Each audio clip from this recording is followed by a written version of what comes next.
The window exploded, glass shattered inward. Elizabeth screamed. Masked men poured through the broken study windows. Gray suits, Gwangju colors. 4, 5, 6 of them. Jason drew his gun, fired twice. One man went down hard. Grace grabbed Elizabeth, yanked her behind the heavy oak desk. "How did they find us?" Elizabeth shouted over the chaos. "Doesn't matter," Grace yelled back. "We move or we die." The attackers moved like professionals. Fast, coordinated, not here to negotiate. They weren't robbers. They were sent to erase her before she could disappear forever. If you've been with us since part 1, you know how we got here. Elizabeth spoke that forbidden dialect. Part 2, Jason sacrificed everything to be with Elizabeth. And now, they're trapped in Singapore with $50 million they can't keep and enemies closing in from every direction. If you are enjoying this adventure, drop your country in the comments, hit that like button, and subscribe because you do not want to miss how this finishes. Now let's dive in. Another came at Grace.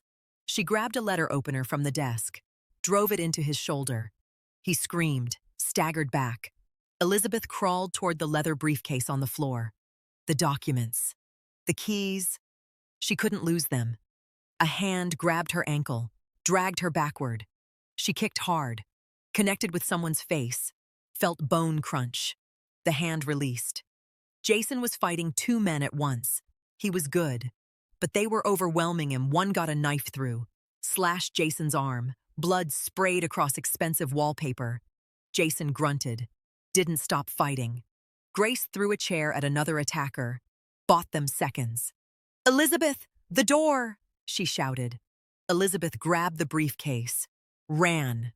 Jason followed, still firing, covering their retreat. Grace slammed the study door behind them, locked it. Wouldn't hold long.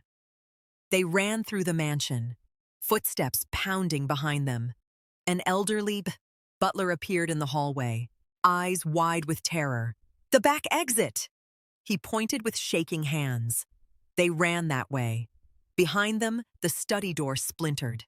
The attackers were through. Elizabeth, Jason, and Grace burst out the back door into the tropical gardens. A car waited, engine running. They piled in. Grace behind the wheel. She floored it. The car screamed down the driveway. In the rearview mirror, 3 black SUVs giving chase. Jason checked his gun, blood dripping from his arm. "How many bullets do we have?" "Not enough," Elizabeth said, clutching the briefcase like a lifeline. Grace weaved through Singapore traffic, horns blaring, near misses. The SUVs stayed close. One pulled alongside. Window rolled down. Gun barrel appeared. "Down!" Jason shouted. They ducked. Bullets punched through the rear window, safety glass spiderwebbing. Grace swerved hard, clipped the SUV. It spun out, crashed into a streetlight in a shower of sparks. 2 SUVs left. "Where are we going?" Elizabeth yelled over the chaos. Grace didn't answer, just drove, focused, calculating. She took a hard right, then another, heading toward the harbor district.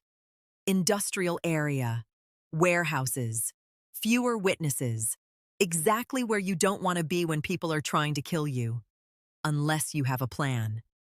"Mom, what are we doing here?" Elizabeth shouted. "Surviving!" Grace snapped back. She pulled into an abandoned warehouse, killed the engine. Silence, just their breathing. Heavy, terrified. Jason checked his arm. The knife wound was bleeding, but not deep. Elizabeth's hands were shaking so badly, she could barely hold the briefcase. "We have maybe 2 minutes before they find us," Grace said, staring out the windshield. Jason reloaded his gun. "Then we need to move. Now." "No." Elizabeth's voice cut through the panic. "We need answers. Now." She opened the briefcase with trembling fingers. Inside, documents, account statements, deeds, keys, and a letter, sealed with red wax. The Lee family crest, pressed into it. "What is that?" Jason asked. Elizabeth's voice was hollow. "My father left me instructions. I was supposed to read this first, before claiming anything." She broke the seal, read silently. Her face changed. Shock, grief, understanding. Jason watched her. "Elizabeth, we don't have time. Listen." Her voice was barely a whisper. "Just listen." She read aloud from the letter. "My dearest Jimin, if you're reading this, I'm gone. And you've survived long enough to be strong. The money in these accounts is yours. $50 million. Use it to live, to hide, to build a life far from all of this." Her voice caught. "But there's something else. Something I hid from everyone, even your mother. In safety deposit box 447 at Singapore International Bank, you'll find documents, names, dates, accounts, evidence spanning 3 decades. Grace's eyes widened. "What kind of evidence?" Elizabeth kept reading. "Every crime, family in Korea, every corrupt official, every dirty deal, including mine.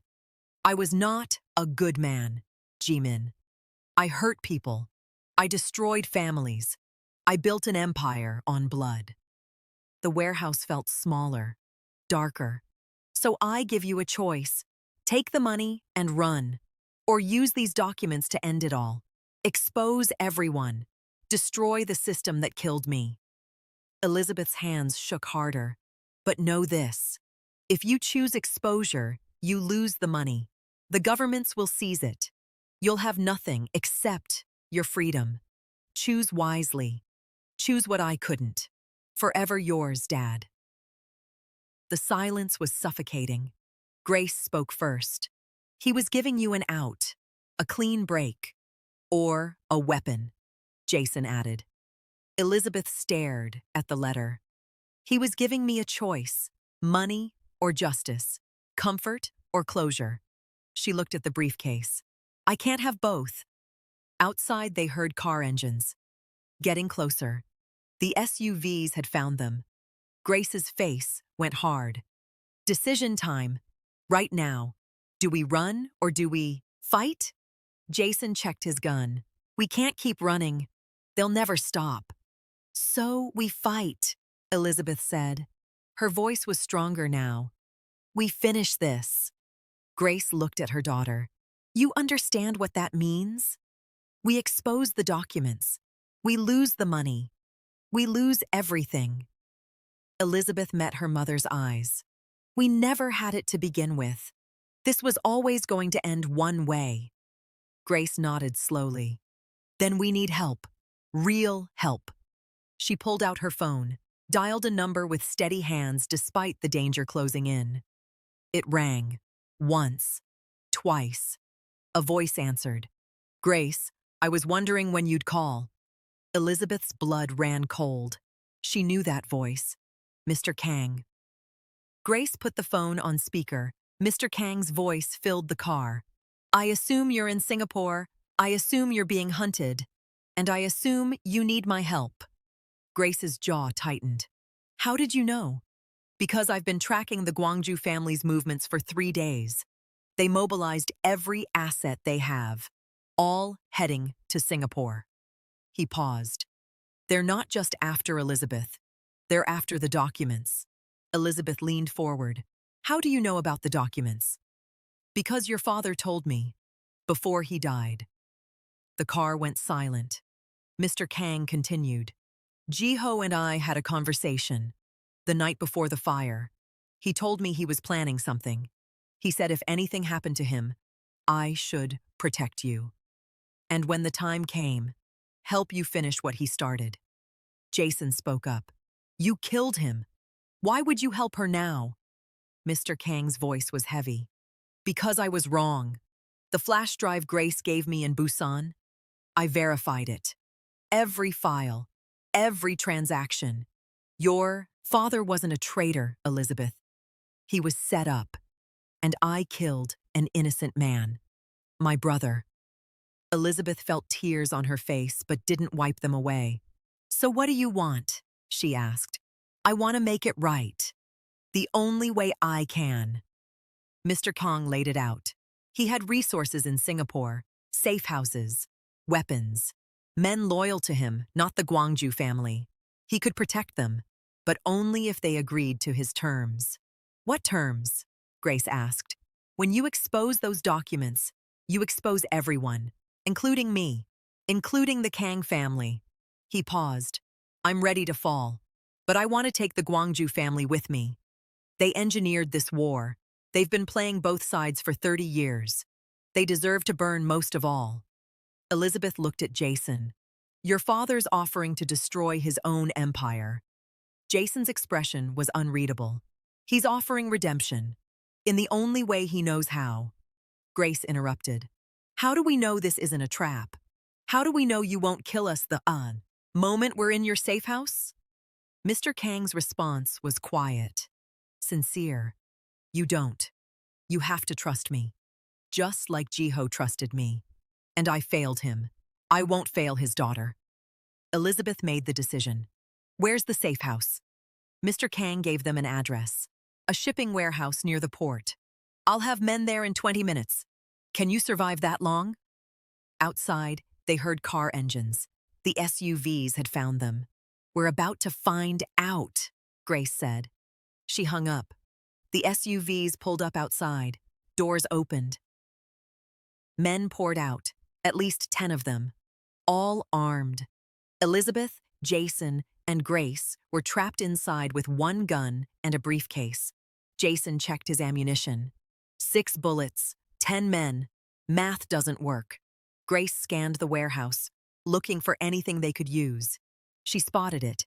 Propane tanks, industrial equipment, makeshift weapons.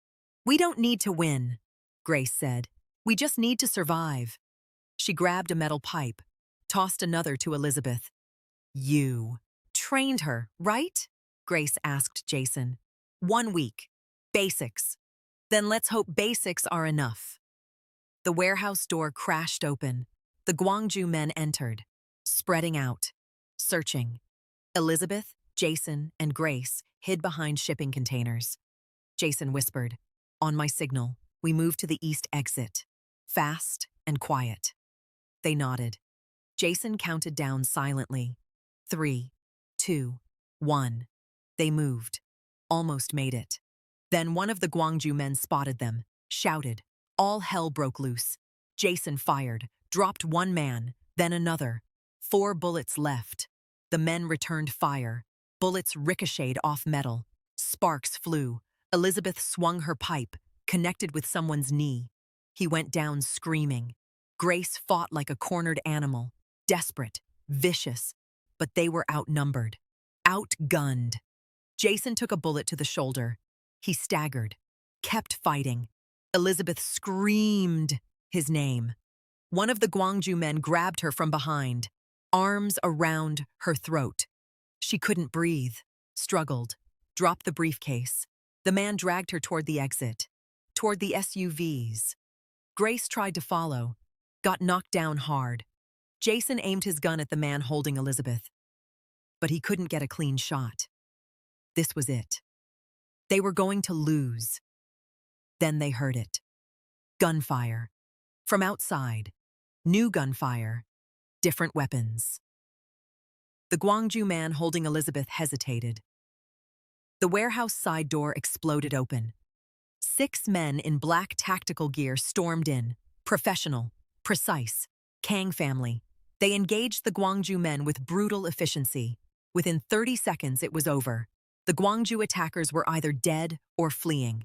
Elizabeth collapsed, gasping for air. Jason stumbled over to her, blood soaking through his shirt. "You okay?" he asked. "Are you okay?" she countered, seeing the bullet wound. "I've had worse." One of the Kang tactical men approached. "Mr. Kang sent us. We're to escort you to the safe house." Grace picked up the briefcase, checked it, documents still intact. "Then let's move," she said, "before more of them show up." The Kang safe house was a penthouse apartment overlooking Singapore Harbor. Luxury mixed with security. Reinforced windows, multiple exits, surveillance everywhere. A medic was waiting. He patched up Jason's shoulder wound. Professional. Quick. Elizabeth paced. Nervous energy. They were alive, but barely. Grace stood by the window, watching the city below. "We can't keep doing this," Elizabeth said. "We can't keep running and fighting. We need to end this." "Agreed," said a voice from the doorway. They turned. Mr. Kang stood there, leaning on his jade dragon cane. He looked older, tired. Jason stood immediately. "Father."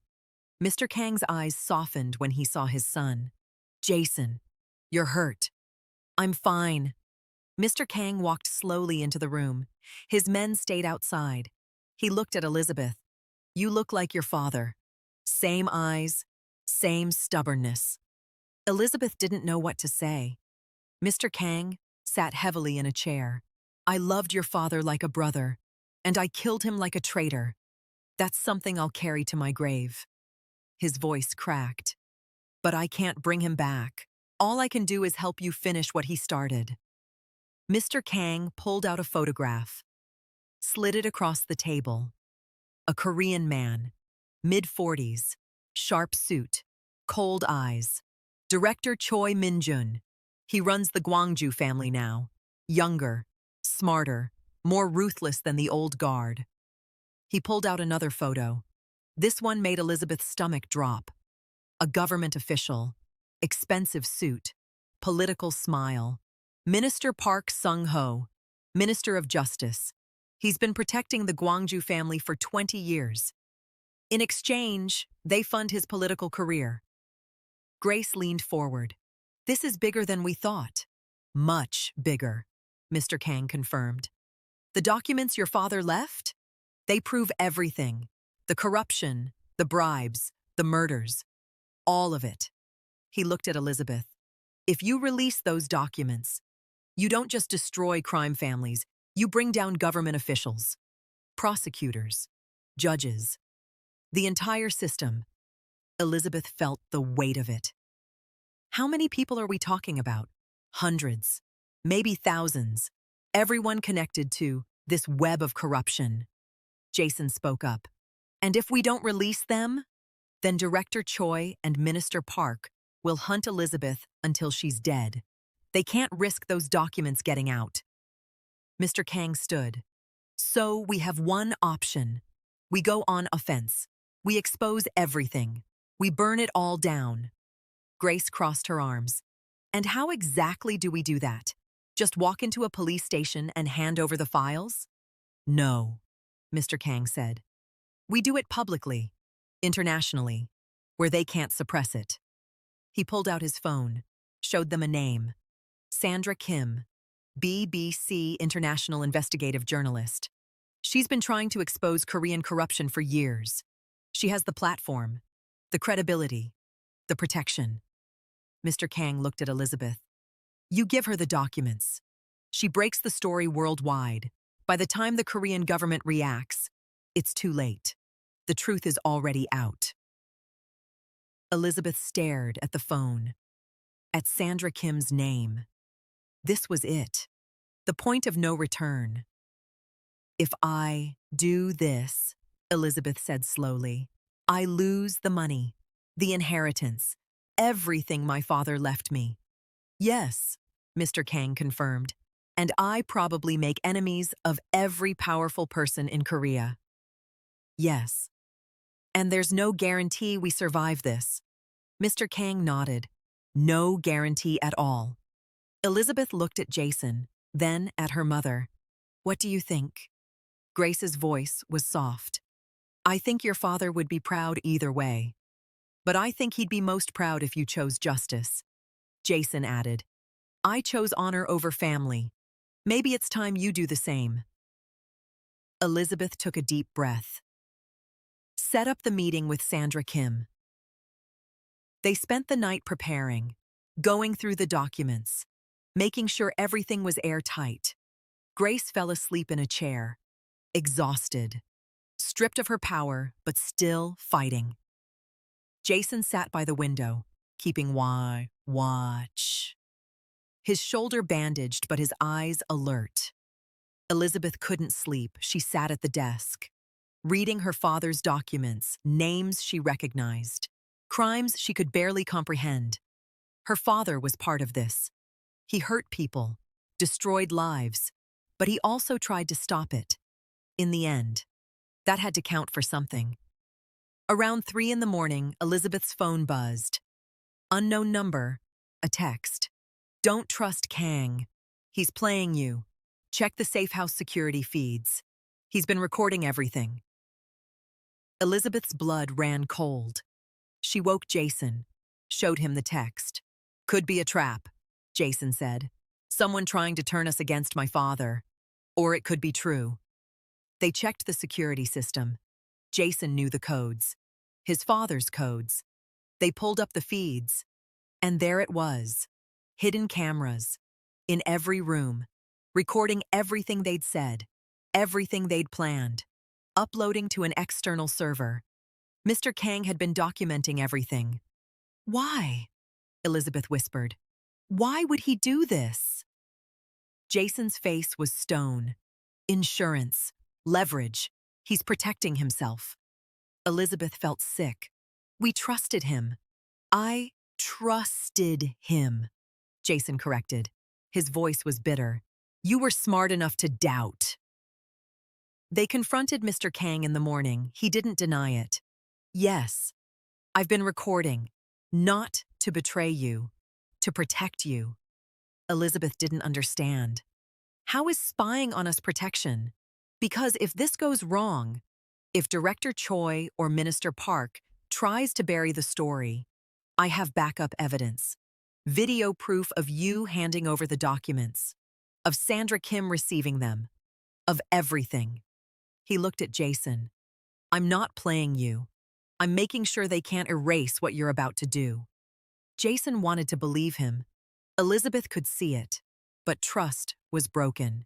From now on, Elizabeth said coldly, no more secrets.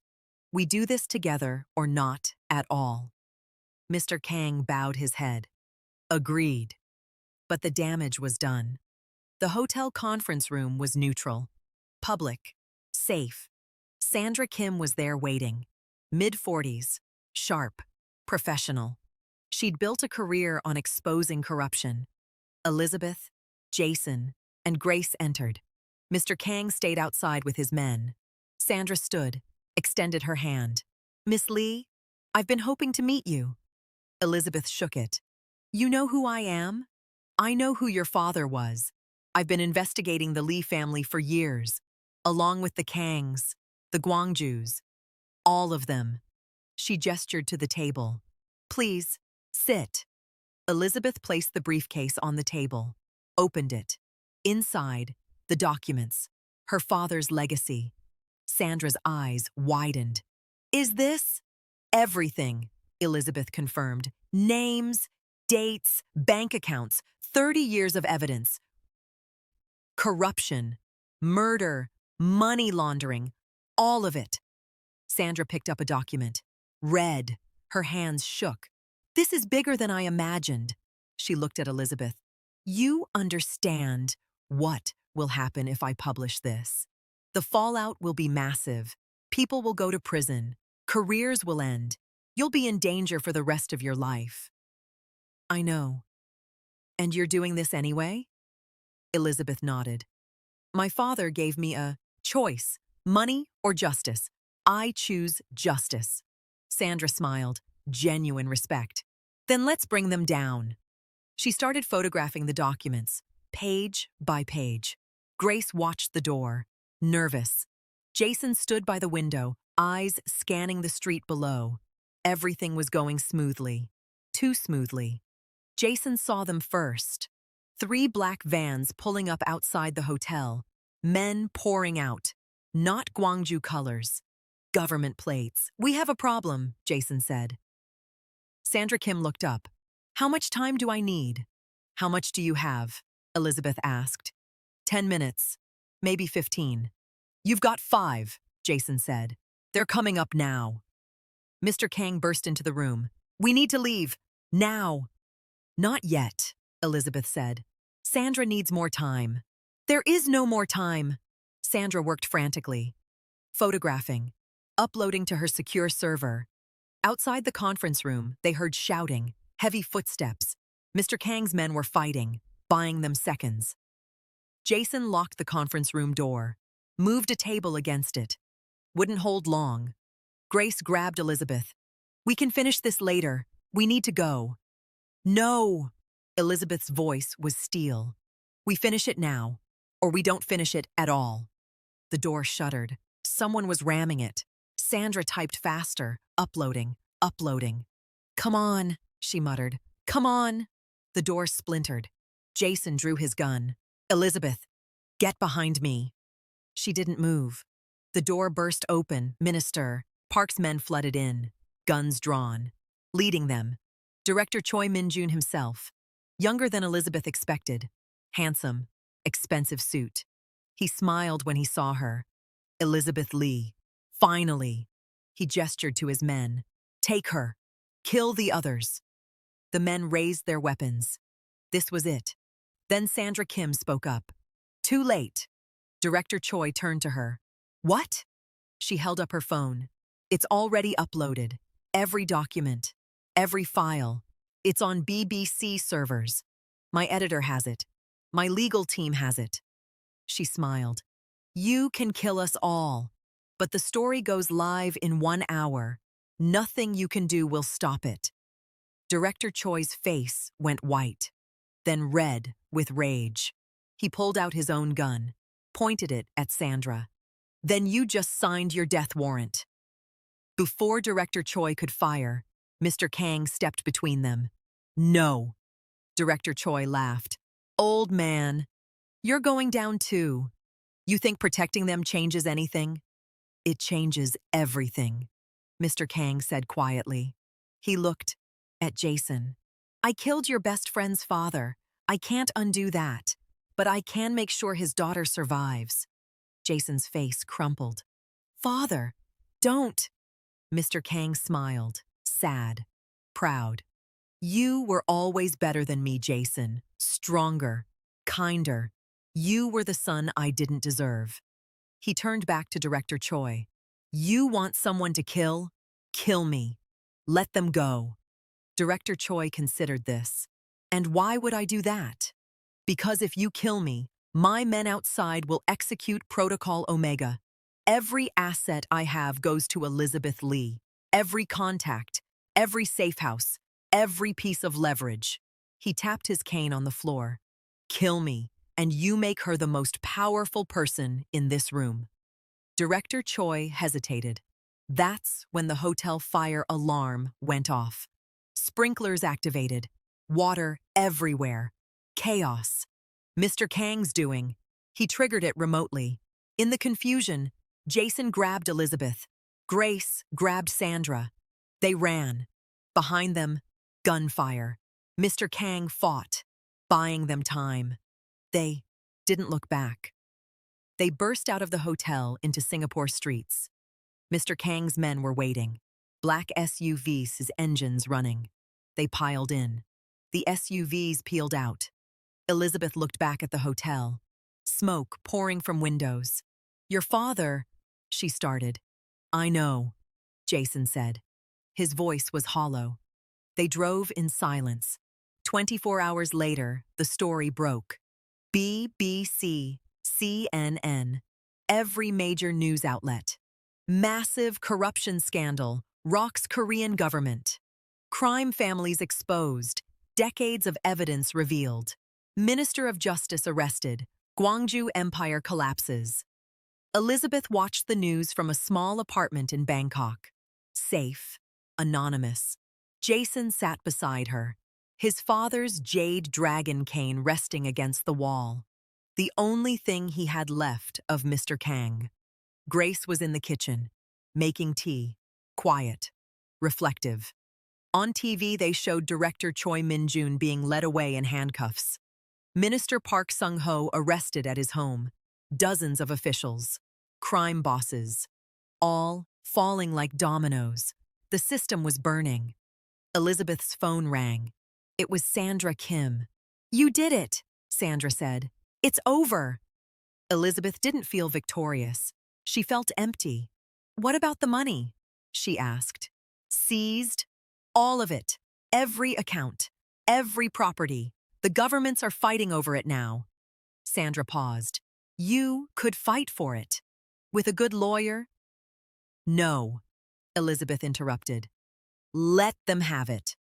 She hung up. Jason looked at her. "No regrets?" "A million regrets," Elizabeth admitted, "but not about the choice." She stood, walked to the window. Bangkok spread out below. A new city, a new life. "What now?" Jason asked. Elizabeth thought about her father, about Mr. Kang, about everyone they lost. "Now?" She turned to look at Jason, really look at him. He wasn't the cold enforcer anymore. He was just a man, wounded, searching, like her. "Now we figure out who we are, without the empire, without the legacy, without all of it." Jason stood, walked, over to her. For a moment, they just looked at each other. Then Jason said the words that changed everything. "Whatever comes next, we face it together." Not a question. A promise. Elizabeth nodded. Together. They didn't kiss. Don't embrace. Just stood there, side by side. Partners. Grace joined them at the window. "Your father would be proud," she said softly. Elizabeth reached for her mother's hand, squeezed it. "I hope so." 6 months passed like water through fingers. A small coastal town. Not Bangkok. Somewhere quieter. Greece, maybe. Or Portugal. A cafe overlooking the ocean. Simple. Charming. Elizabeth sat at a table, reading a book. Her hair was longer now. Natural. She wore a simple dress. No designer labels. She looked peaceful. Jason approached carrying 2 coffees. He set one in front of her. Sat down. He wore casual clothes, a sketch pad tucked under his arm.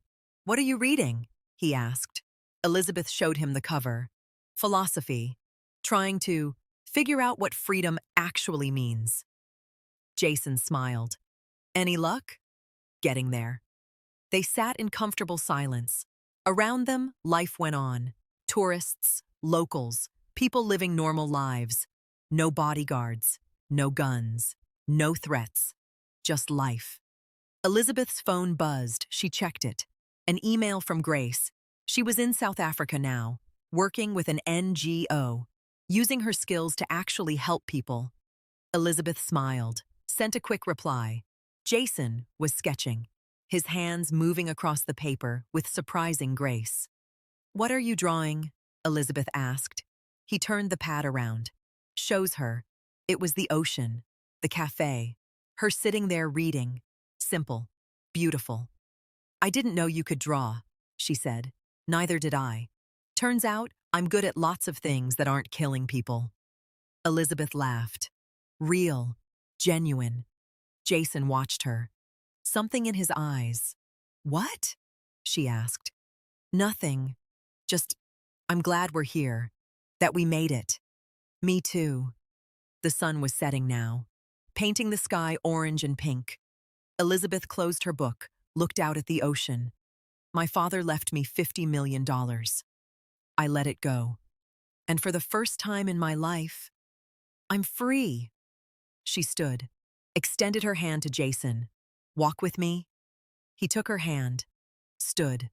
They walked together along the shore.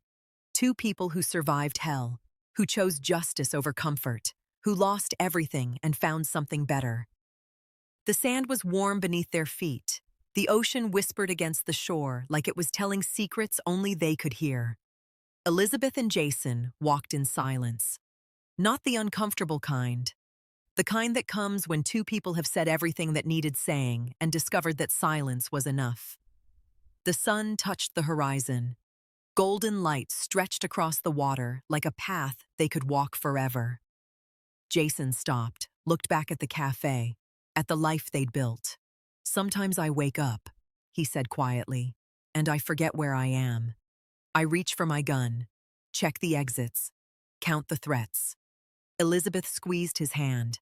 "How long does it take you to remember?" "Longer every day." He smiled, sad but real. "Is that good or bad?" "It's healing." They kept walking. A child ran past them, chasing a ball, laughing. His mother called after him in Portuguese. "Normal, simple, beautiful." "Do you ever think about going back?" Jason asked. Elizabeth didn't have to ask where. No, Korea was never home. It was just the place I survived. And this? She looked around. The beach, the sunset, the life they'd carved from the wreckage of everything they'd lost. "This is where I'm choosing to live." Jason nodded. "My father used to say that a man's legacy isn't what he builds, it's what he leaves behind." "What did he leave behind?" "You." Jason's voice cracked slightly. "He left me you, and a chance to be better than he was." Elizabeth stopped walking, turned to face him. "Your father gave up everything to protect me. A stranger, his enemy's daughter." She touched Jason's face, gentle, deliberate. "That's not nothing. That's redemption." Jason closed his eyes, leaned into her touch. "I miss him," he whispered. "Even after everything. I miss him." "I know." They stood there as the sun slipped lower, two silhouettes against the dying light. Finally, Jason opened his eyes. "The documents your father left. They destroyed hundreds of lives. They saved thousands more. Was it worth it? The money you gave up?" Elizabeth thought about the question, really thought about it. "I used to dream about being rich," she said. "Having enough money that I'd never be afraid again. Never be vulnerable. Never have to run." She looked out at the ocean. "But that's not freedom. That's just a different kind of prison." "So what is freedom?" "This." Elizabeth gestured to everything around them. "Choosing who I am, who I love, how I live." She looked at Jason, walking on a beach with someone who gave up everything for honor, not knowing what tomorrow brings, and being okay with that. Jason pulled her close, wrapped his arms around her. They stood like that for a long time, just breathing, just being. When they finally pulled apart, the sun had set completely. Stars were beginning to appear. "We should head back," Jason said. "Grace will worry." "Grace is in South Africa saving lives. She's not worried about us anymore." "Still, it's getting dark." Elizabeth laughed. "Jason Park, former enforcer, Mafia heir. Afraid of the dark?" "Not afraid. Cautious." "There's a difference?" "There's always a difference." They turned back toward the cafe, hand in hand. Behind them, the ocean kept whispering, the waves kept coming, the world kept turning. And for the first time in Elizabeth's life, she wasn't running from it. She was just living in it. Two figures walking on a beach, getting smaller, disappearing into the golden light. The Kang family fell. The Gwangju Empire collapsed. Minister Park Sung-ho was sentenced to life in prison. Director Choi Min-jun died in custody under suspicious circumstances. Grace Mensa Lee was never charged. She disappeared into humanitarian work. Jason Park changed his name, started over. No one from his old life ever found him. Elizabeth Lee became Elizabeth Park. She married Jason 3 years later in a quiet ceremony on that same beach. They never returned to Korea. Mr. Kang died in the hotel. His body was found clutching his jade dragon cane. Before he died, he transferred every asset he had to a trust. For Jason. Jason never touched the money. He donated it all to families destroyed by gang violence. The cycle ended. Not with violence, with choice. Sometimes the bravest thing you can do is walk away from everything you thought you wanted and discover what you actually needed was waiting on the other side. Elizabeth walked away from $50 million. Jason lost his father, saving her life. Grace spent 15 years planning revenge and ended up finding redemption instead. This story started with a shy boutique assistant speaking a forbidden dialect. It ended with 3 people choosing freedom over power. Hit that like button. If you want more stories like this, complex, emotional, real, subscribe. And tell me in the comments, what have you learned from Elizabeth's incredible journey? I genuinely want to know. Thanks for watching. See you in the next one.